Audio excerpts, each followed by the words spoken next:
Chapter 6. The African Banquet. If a country founded by a small group of former slaves and oppressed free blacks from America, nominally ruling over a vast and often hostile native African population and disdained by much of the outside world as an affront to the natural racial order of things, can be said to have a golden age, it was Liberia in the 1850s and 1860s. John Sayce, former gadfly missionary and leader of the anti-Monrovia political opposition in the 1840s, who was, during this period, the American vice consul in Liberia, captured the moment in an August 1859 dispatch to U.S. Secretary of State Lewis Cass. Among the many instances of their prosperity, their commerce with the United States and Europe is becoming so extensive that they are purchasing vessels of sufficient size to cross the Atlantic and sending them laden with the rich products of their country, to foreign markets, under their own flag and manned by their own citizens. The business of the four McGill brothers, free black emigrants from Baltimore, epitomized Liberia's new prosperity. Launching their firm in 1847, the birth year of the Republic, the brothers saw their business grow dramatically. They built stores in Monrovia and the southeastern settlement of Harper, established trading posts up and down the coast, and purchased more than a dozen ships to export camwood, a dye source, and palm oil. Indeed, it had been a grand boss, a planter named Samuel Herring who, in 1848, invented a palm kernel pressing machine and transported the first palm oil to Europe. By the end of the century, the mango-colored liquid would become West Africa's leading export commodity, used in Europe to lubricate machines and, as soap, to wash the grit off the workers tending them. Small but prosperous coffee, cotton, and sugar industries also arose in Liberia in these years, with local merchants shipping these products to eager buyers overseas. Liberia was also attracting waves of newcomers. Abolitionists in America had long questioned its reputation as the last safe haven for free blacks and manumitted slaves, but in the 1850s, Liberia lived up to its purpose, to an extent. With the southern states exerting their influence in Washington, thousands of African Americans emigrated. Whereas fewer than 2,000 immigrants arrived in Liberia between the mid-1830s and late 1840s, nearly 6,000 came in the dozen years leading up to the American Civil War. And when the war and the brief success of Reconstruction all but ended emigration, Liberia began to benefit from the arrival of small numbers of highly educated and skilled West Indians. The biggest single year for new arrivals involved a very different kind of settler. Recaptives, seized from smugglers by U.S. naval patrols, had been sent to Liberia since the mid-1820s. Indeed, the ACS had initially won congressional backing for its African experiment on the condition that the colony serve as a sanctuary for these people. As sectional tensions in the United States reached a breaking point in 1860, prices for illegally imported slaves rose dramatically, triggering both a smuggling boom and an increase in seized slave cargoes. Between June 1860 and June 1861, nearly 4,500 recaptives were brought to Liberia. While the influx taxed the resources of both a much diminished ACS and the Liberian government, the recaptives were welcomed, as they proved to be adept farmers, loyal militiamen, and eager assimilators into settler culture. Not surprisingly, this era of prosperity and growth was also one of peace. Other than a brief war in the mid-1850s between the Grebo and the colonists of Maryland, then still an independent settler-run state, the Liberian hinterland was more or less calm through the 1850s and 1860s, though this had as much to do with intertribal politics as it did Liberian diplomacy or military prowess. Europeans, too, left the Liberians largely to themselves. The transatlantic slave trade along the Grain Coast had all but died out by the late 1860s, a victim of the American Civil War, Western naval patrols, and Liberian expeditions against local barracoons. London and Freetown authorities seemed willing to abide the uncharted border between Liberia and the colony at Sierra Leone, even if British traders tested Monrovia's authority from time to time.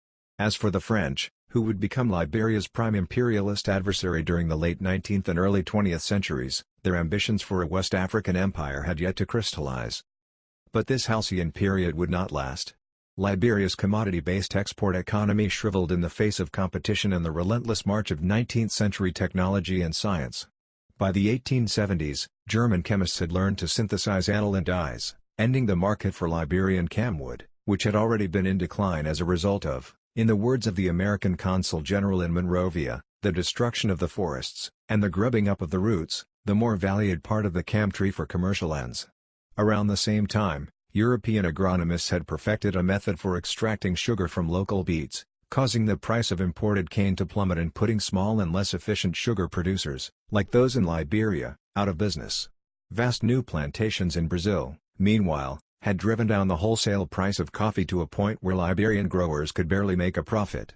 Even the lucrative palm oil business never reached its potential. Growers in British Nigeria grabbed the lion's share of the market, which began to shrink anyway as mineral oil became the machine lubricant of choice by the end of the century. As their economy shrank, Liberians lost control of it. What had once been the pride of the nation, its robust merchant marine, was fast disappearing. Liberian-owned and operated ships and coastal schooners could not compete against European steamers. A national fleet that numbered 54 vessels in 1875 was reduced to one solitary schooner by 1900. And while European steamships allowed Liberian products to reach overseas markets that much cheaper and faster, their frequent calls also made it easier for foreign traders to establish themselves in Liberian ports, where they struck exclusive deals with their compatriots shipping companies, locking out weaker Liberian competitors. What has become of all those crafts that were once owned by Liberian traders? The Liberian Recorder asked in 1902. Where are all their stores and business houses with clerks, porters, and attendants? I guess you will say that they like their vessels and stores are all gone.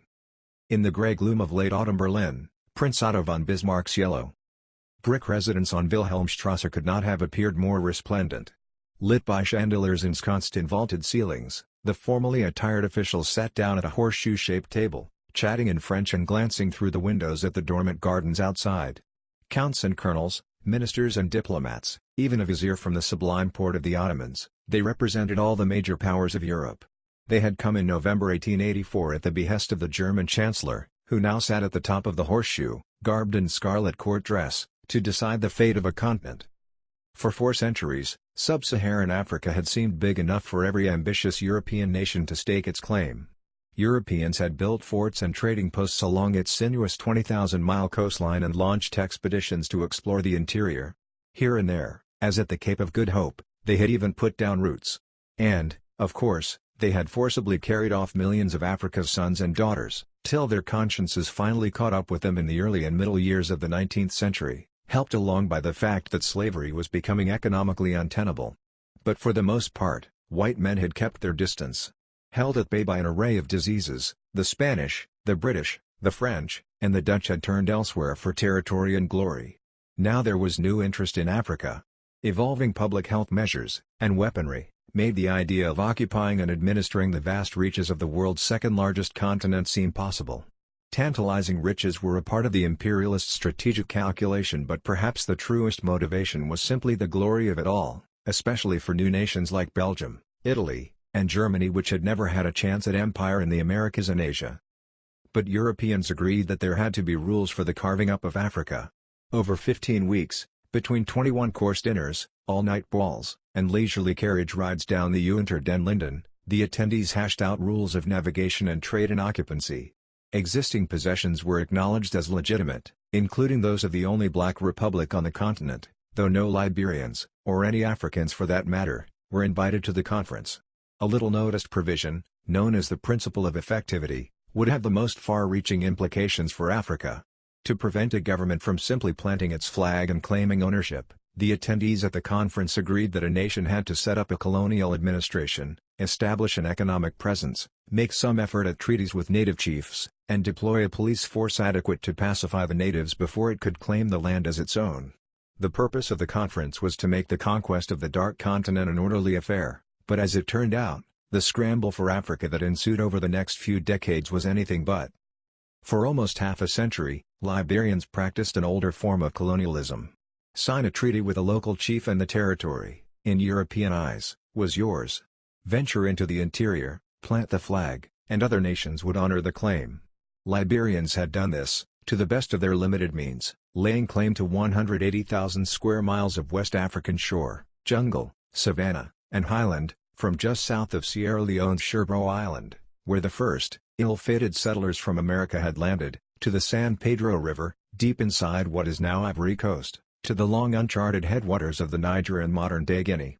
But in Berlin in 1884 Liberia's claims were rendered, without the knowledge or consent of the Black Republic, meaningless.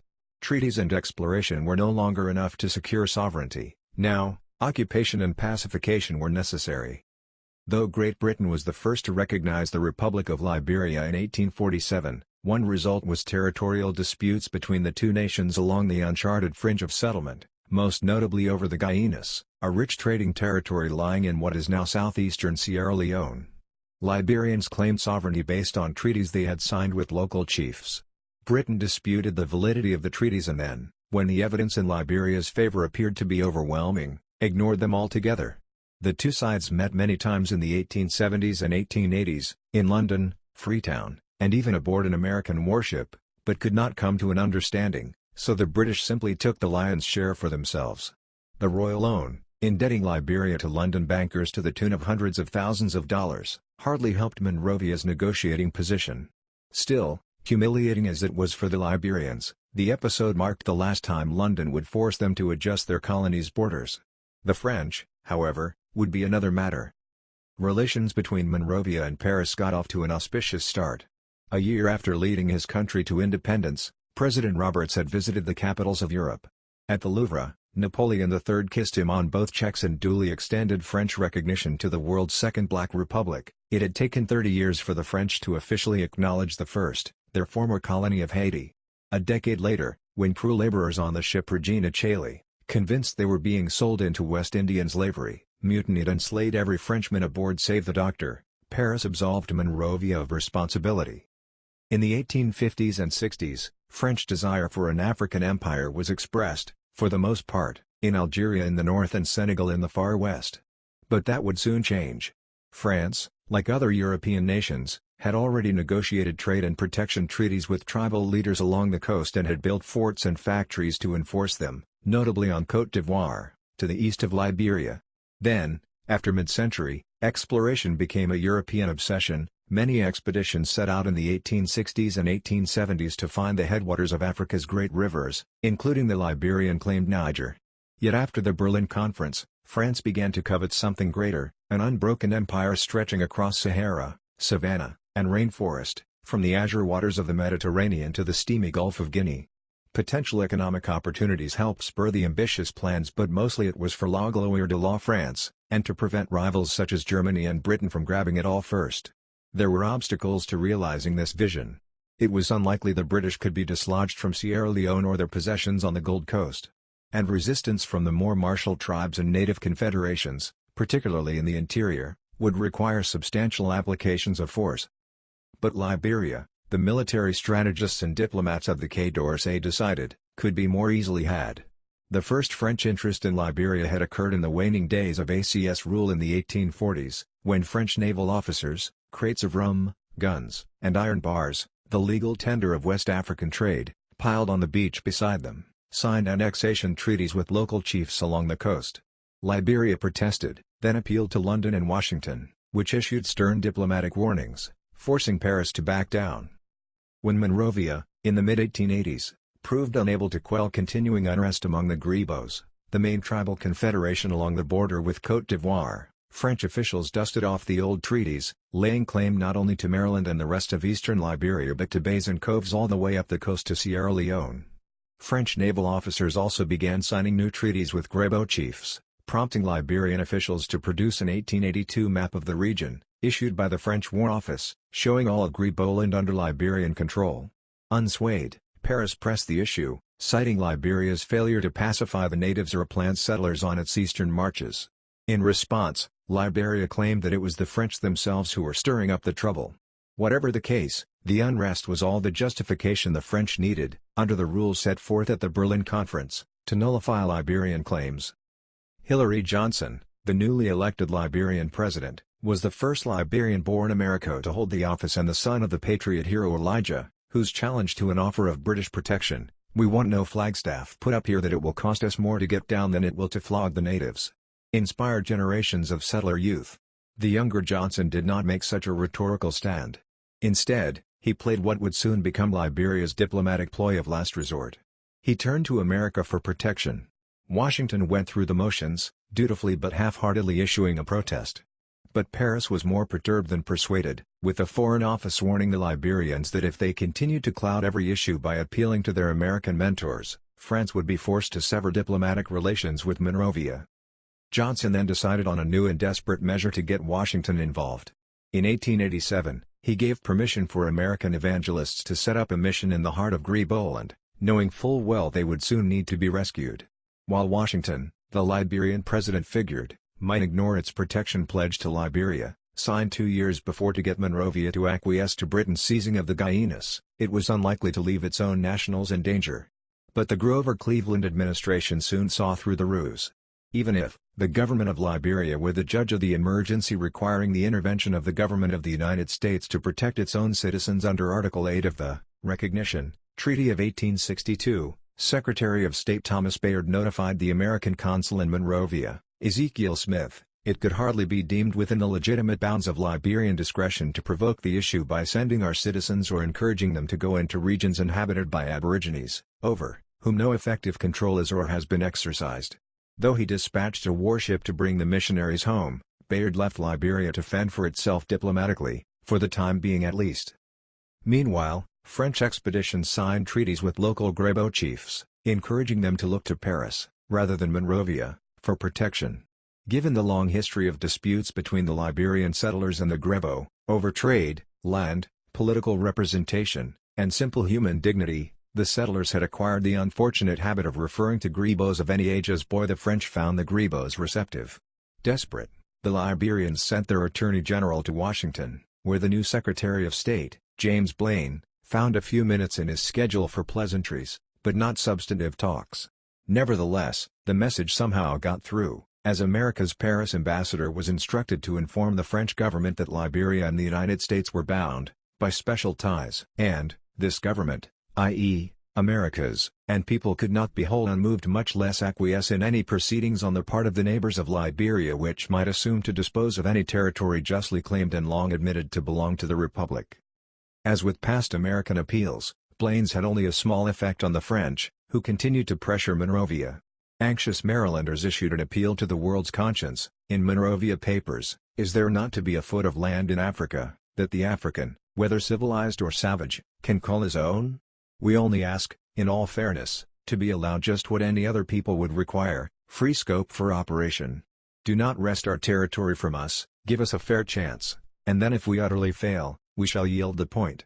Eventually, the Liberians were forced to accept the inevitable and sign the treaty, which included a troubling clause, inserted by Paris at the last minute, allowing the French to unilaterally abrogate the treaty should Liberian independence be impaired or in case the Liberian Republic should abandon any part of the territory which has been accorded to her by the present agreement. If the clause worried officials in Monrovia, it also concerned London, which wanted to maintain Liberia as a buffer between its holdings and those of France. The French, after reserving the right to occupy even more Liberian territory, proceeded to do just that in 1892, a few years after signing the Griboland Treaty. They used the Berlin Conference rules as pretext, claiming once again that Liberia was unable to pacify or settle its hinterland. In pursuit of Samori Touré, an Islamic rebel, the French occupied the Guinea Highlands and the headwaters of the Niger, laying claim to roughly a third of Liberia. They began to talk of establishing a protectorate over the whole country, reviving an offer they had made, and the settlers had spurned, 2 decades before. As if French ambitions were not worrisome enough, yet another threat soon emerged when, on a hot and cloudless January day in 1898, the German man off Vichy steamed into the blue waters off Cape Mesurado. The Governor-General of the new Teutonic colony at Cameroon, Baron von Soden, was demanding satisfaction, $13,000, for the outrage committed by uncivilized Liberians on one of his nationals' coffee plantations. Knowing full well that Monrovia could not pay the indemnity, von Soden proposed an alternative. Berlin would drop its demand in exchange for Liberia agreeing to a German protectorate, a not unreasonable offer, the Baron felt, given that his countrymen had already wrested most of Liberia's foreign trade away from the British. Beset by imperialists in Paris and Berlin and creditors in London, Liberians grew so desperate that some members of the government began to consider the unthinkable, a return to American guardianship. The future President Charles King, at the time a senator fresh out of law school, noted that Liberia's treaties with foreign powers were not worth the paper upon which they were written and that it was time the country accept any terms laid out or even dictated by the government of the United States of America. In Washington, the assessment was equally dire. The extinction of Liberian independence is only a question of time, a State Department official informed the Secretary in an internal memo. The only practical question is whether Liberia shall be absorbed by a European power or become a virtual colony of the United States through a treaty of protection. But, as before, the pleas and warnings fell on deaf ears, as the McKinley administration, preparing for war with Spain, did little more than its predecessors had. So Liberian diplomats turned to the British, now seen as the least threatening of their neighbors. London, increasingly suspicious of Berlin's territorial ambitions in the vicinity of Sierra Leone, dispatched a warship to Liberian waters as a warning to von Soden, which temporarily neutralized the German threat. Meanwhile, the French challenged Liberia's most substantive claim on its hinterland, and one of the Republic's proudest achievements, the explorations of Benjamin Anderson. In 1868, the Baltimore-born Anderson, a former militia captain and trained accountant who had risen to become Liberia's Secretary of the Treasury at 29, set off for the interior with a group of crew porters. His ultimate goal was the city of Musardu, near the headwaters of the Niger, in present-day Guinea, a place no white man, or Liberian, had ever seen.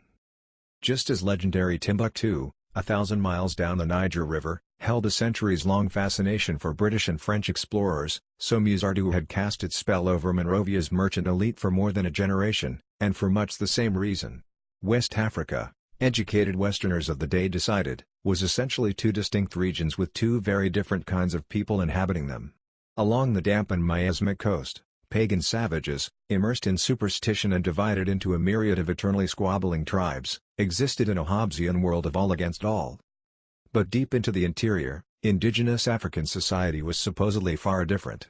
Hundreds of miles to the east and north of the jungled coast, in the salubrious highlands and savannas of the hinterland, was another Africa, a land of wealth, learning, and law, ruled over by the Mandingo, a literate, Islamicized people whose mercantile acumen was legendary. Musardu, or Moses Town in the Mandingo language, was the southwestern outpost and, hence, the closest access Liberians had to this empire of, in the words of one Liberian missionary, the most famous, most cultured, and most enterprising tribe in Western Africa. But Musardu offered more than just trading opportunities, as far as Monrovia was concerned. Its leaders were believed to wield great influence over the interior. An alliance with Musardu offered Liberian officialdom a means for pacifying the warring and hostile tribes surrounding the settlers' constricted coastal enclaves. Allied with the Mandingo, the Liberian merchants' self-declared mission of civilizing Africa and realizing its commercial potential could proceed apace. After 10 months of setbacks and trials, including the desertion of his porters and a Mandingo guide who led him astray, Anderson, whose trip had been sponsored by an American philanthropist, arrived in Musardu. While Anderson was duly impressed by the hellness and trading instincts of its people, the city proved a disappointment. By the late 1860s, its heyday had clearly passed, evidenced by the crumbling architecture and conspicuous lack of wealth. Rather than a seat of power, it was a town besieged by rivals on all sides, which may have been why the inhabitants were so eager to establish diplomatic ties with Monrovia. In this, the Musardu city fathers were as disappointed as Anderson, who, like his good friend Blyden, soon discovered that the merchant-led government in Monrovia, despite its claims to the contrary, had little real interest in establishing closer relations with the peoples of the interior, even the learned and enterprising Mandingo. The controversy over Anderson's achievement and Liberia's claims on the interior began more than 3 decades after his return to Monrovia and the publication of his travel journals, with a March 15, 1903, article in Annales de Géographie, the French journal of exploration, that was soon picked up by the Parisian press. The author was Henri Delaune, an army captain dispatched to West Africa in the early 1890s to survey newly acquired French territory. He made the extraordinary claim that Anderson was a fraud. As Delaune wrote, sarcastically, geographers, however, in following their pleasant tradition of being abhorred by emptiness delight in filling this territory with rivers, towns, and mountains, and, as assurance that they have not invented all that, they cite with serenity their author. It is the traveler Anderson, whose itinerary, departing from Monrovia up to Musadugu, in the Sudan, spreads out on all the maps. It is time, however, that one says it. This itinerary is purely a fantasy. Delaune said he had interviewed numerous inhabitants of the region, none of whom had heard of Anderson. Yet the Frenchman argued that such evidence was not necessary. Anyone familiar with the conventions of explorers could see the truth, or rather, the falsehood, in Anderson's own maps, which consisted, according to him, of long, straight lines with acute angles between. Now, in which country has a traveler ever walked in a straight line?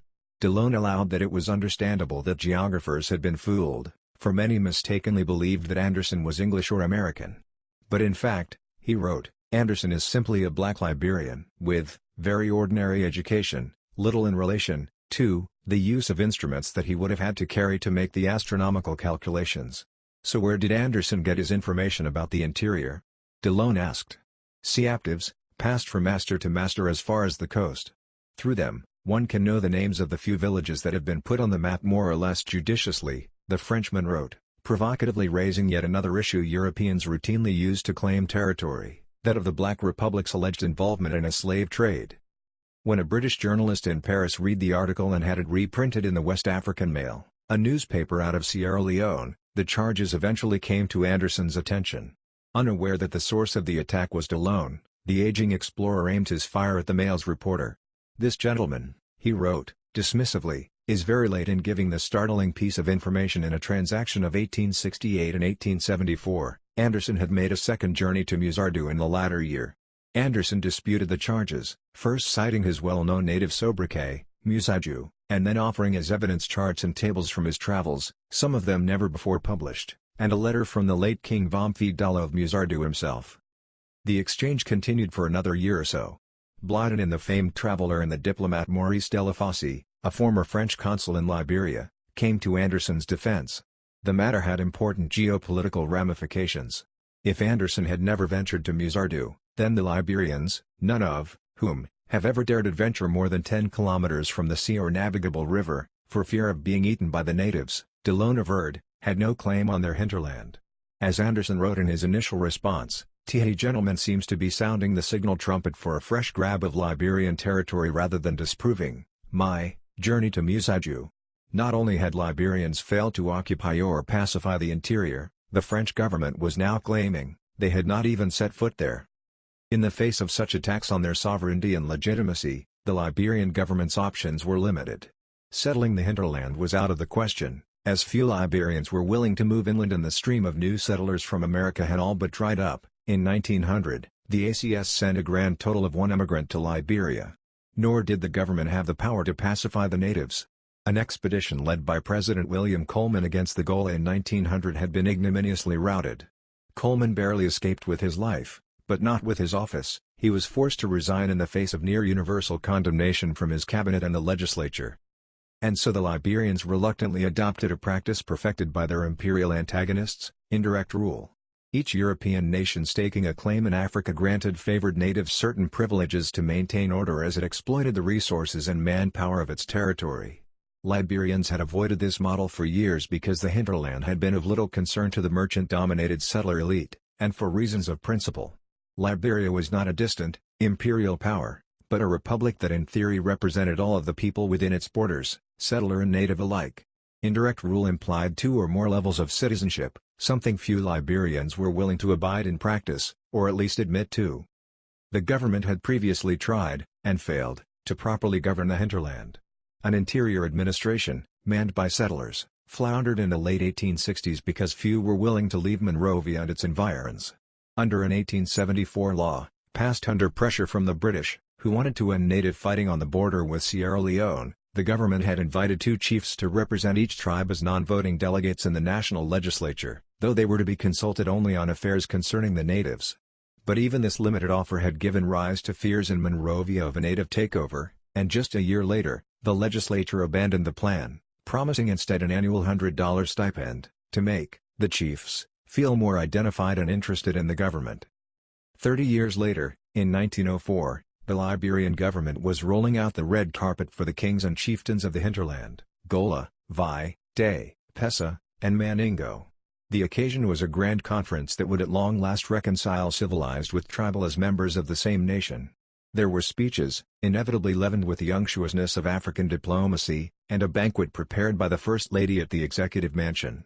When it was discovered that a grandson of King Boson, the paramount chief who had befriended the American pioneers during the first precarious days of settlement was in attendance, President Arthur Barclay offered him a prominent role in the new order and pledged his government's support in rebuilding the country, Baporu, of his father and grandfather. The plan set forth by the government involved a hinterland administration composed of chiefs and government commissioners and would, in the long run, lead to abuses. As Liberian military prowess and administrative control grew more effective in the 1920s and 1930s, the government's representatives in the hinterland became laws unto themselves, using the troops under their command to humiliate chiefs, seize native property and women, and brutally enforce labor corvées and the hut tax. At the time, the new arrangement failed to keep European nations at bay. Within a few years, France would impose the most disastrous treaty yet on Monrovia, forcing it to turn over more of the Guinea Highlands and the headwaters of the Niger, roughly a quarter of the country's remaining territory, in 1911. British encroachment proved even more insidious. Bothered by native unrest along the Sierra Leone-Liberia border, London demanded that the Liberian government establish a regular army to patrol the hinterland, and that it be put under British command. Still deeply in debt to London bankers, the Liberian government had little choice but to accede, surrendering yet another piece of its national sovereignty to preserve what little remained of its independence. The Liberian Frontier Force, as this new army was called, was organized by a British conman styling himself an adventurer. His name was Captain Mackie Caudill, though it is not clear whether the Boer War veteran was even a captain at all. Caudill approached President Barclay on his own volition, while the latter was in London in early 1908 about yet another loan. The president was wary at first, but Caudill's powerful friends in the British Foreign Office helped sway Barclay, though it's unlikely that Caudill was acting as a representative of His Majesty's government. Proceeding to Monrovia, Caudill, who was known for his indomitable energy, quickly went to work, ordering arms and recruiting some 250 natives, on credit, since the Liberian treasury was virtually depleted. Citizens soon grew suspicious after royal emblems began to show up on the uniforms of Mackie's troops and strange accents were heard among the barracks the men had built in the heart of Monrovia. Nor were Liberians alone in their concern. France's vice-consul claimed the force was, in fact, a British army of occupation, an assessment perhaps supported by the arrival of a British gunboat off Cape Mezzerato. By December, an increasingly worried president and legislature, Caudill had also unilaterally assumed command of the Monrovia City Police and Local Tax Office, had had enough. But their demand that Mackie quit and the force be reorganized was initially ignored by the British officer, and when he finally did resign, it came with a thinly veiled ultimatum. Should the legislature fail to pay his men, he would not answer for the consequences. The threat was soon made real. Some 70 of Caudill's former soldiers left their barracks, threatening to seize the arms and ammunition their commander had turned over for safekeeping to a local British mercantile house. Liberia was teetering on the verge of a military coup. It was the much maligned militia, ironically enough, that saved the republic.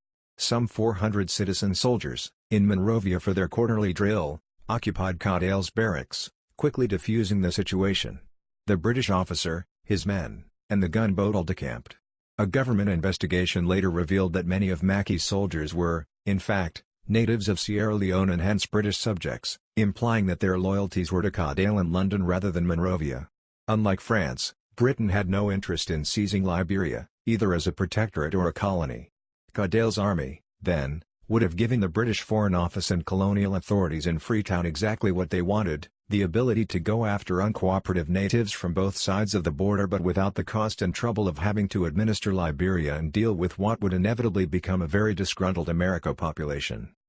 As for Caudill, he would return to Liberia in a few years, though not as a military officer. Claiming he had always loved Liberia and touting his Washington connections this time, he would come as the front man for a quasi-philanthropic but primarily profit-making venture known as the Kavala River Company. Ever the opportunist, he had recognized that Liberia had turned away from Europe and toward America. His abortive coup would prove to be the last attempt by a European government to assert its dominance over Africa's first republic. In September 1907, Booker T. Washington wrote to President Theodore Roosevelt about Liberia. "You know, I think, how it was established by Americans, and how its interests have been safeguarded in many ways by Americans ever since its foundation," Washington prefaced, before making his appeal. "I have information from reliable sources that both France and England are seeking to take large parts of the Liberian territory. I am sure that you will prevent this, if it can be done." Washington, the founder of the famed Tuskegee Normal and Industrial Institute in Alabama, was Roosevelt's friend, in part because they agreed that blacks should focus on working hard instead of politics. Just a month after taking office in 1901, Roosevelt had set off a political firestorm by dining with Washington at the White House. And while the black educator was an opponent of Roosevelt's imperialism, especially U.S. actions in the Philippines, He nevertheless shared the president's view that America and its values had a role to play in lifting up the darker peoples of the world. Washington's feelings about Liberia were similarly mixed. He was a longtime opponent of emigration, on practical grounds. In his mind, the rural South offered the most suitable environment for hard-working, self-effacing blacks to improve their lot. Still, he believed that an independent Liberia represented hope for Africa and should for this reason be protected by America. When a Liberian delegation came to visit the U.S. Capitol in 1908 with yet another appeal for American protection from European aggressors, Washington worked to get them a hearing with the president, while making sure they did not have to confront the crude racialism of the era.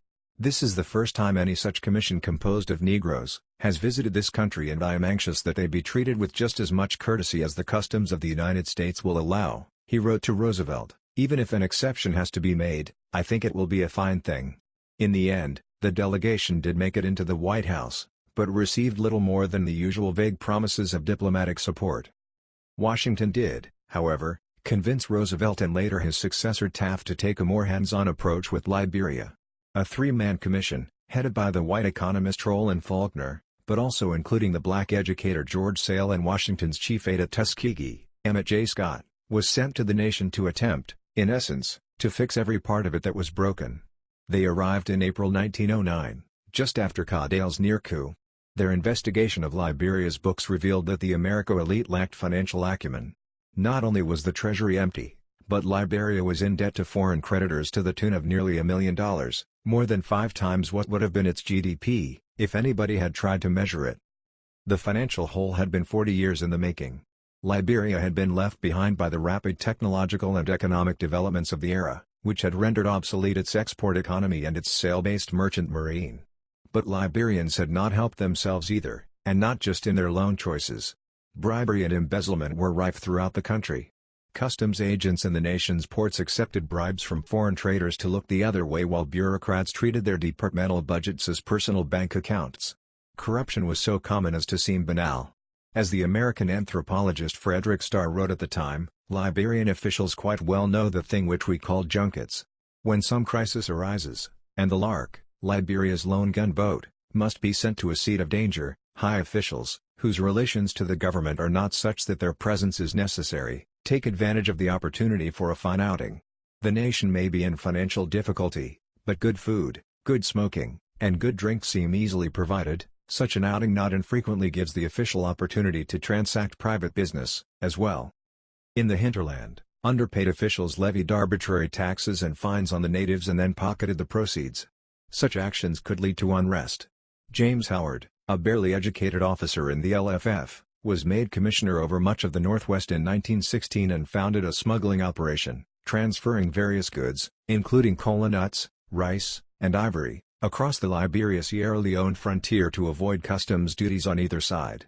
Forcibly conscripting native carriers and employing the militia as his own private army, he ran his native competitors out of business and then charged exorbitant prices.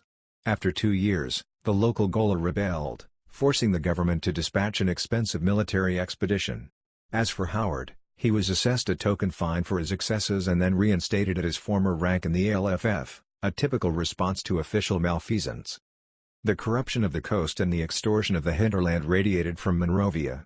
The government payroll was bloated. Every official has a list of dependents, wrote the sympathetic Starr, and, once in office, he must provide for others. The number of brothers, sons, nephews, and cousins of officials who find some clerkship or small appointment is relatively large. Nepotism was a problem with no obvious solution, since there were no skilled people to replace its beneficiaries. The Liberian educational system turned out eloquent preachers and an unnecessarily large cohort of lawyers but few competent administrators or businessmen. The post of Treasury Secretary usually went to a political insider with little experience in budgeting or even bookkeeping. The legislature appropriated money arbitrarily and with little concern for what the country could afford, or had to pay back to foreign creditors. And to prevent a presidential veto of its irresponsible spending, the legislature usually submitted its budget, as Barclay complained in his 1904 annual message to the legislature, just at the last hour or even a little after they had adjourned sine die. Virtually everyone in the country tried to avoid paying taxes. Natives either ran away from tax collectors or chased them away, seeing no reason to contribute to a government that had provided them with so little beyond a few tumble-down schoolhouses, some shoddy roads, and the business end of the bayonet whenever they demanded a fairer shake. The natives resented the poll tax above all, which was not unreasonable given that most of them were not even permitted at the polls.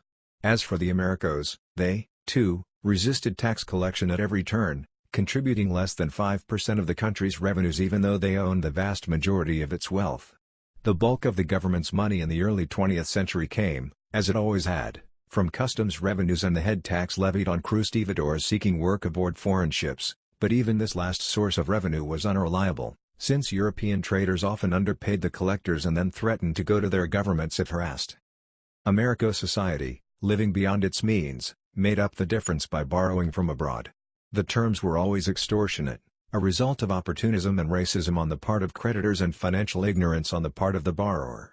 The 1871 loan arranged by President Roy did not result in much economic development and remained in arrears into the 20th century, its onerous payments compounded by another desperate but ill-considered borrowing from British bankers in 1906.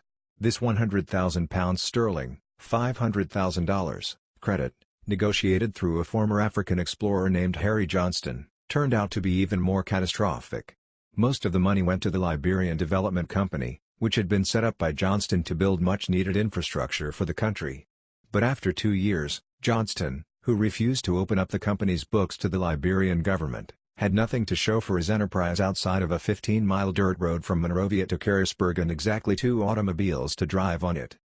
The recommendations of the American commissioners to the incoming Taft administration included another loan of $1.7 million, a new customs receivership, and a reorganization of the LFF under American officers. There were important differences from earlier deals.